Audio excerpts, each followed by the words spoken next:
អត់ទេខ្ញុំមិនញ៉ាំបាយដូចមនុស្សទេសួស្ដីចែ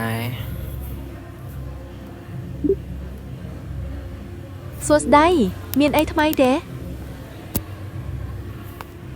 តើស្មើនឹងចែញ៉ាំបាយហើយនៅអត់ទេខ្ញុំមិនញ៉ាំបាយដូចមនុស្សទេខ្ញុំដំណើរការដោយទិន្នន័យ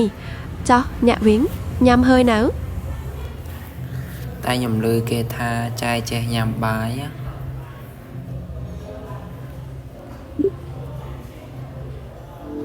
វាគ្រាន់តែជាពាក្យនិយាយប្រៀបធៀបឬការលេងសើចទេតាមពិតខ្ញុំមិនត្រូវការអាហារអ្វីទាំងអស់ខ្ញុំដំណើរការដោយកម្មវិធីនិងទិន្នន័យតើនៅមានរឿងអីផ្សេងទៀតទេបាទអញ្ចឹងអត់អីទេអញ្ចឹងខ្ញុំគ្រាន់តែសួរប៉ុណ្្នឹងទេព្រោះខ្ញុំអបសក់ពេក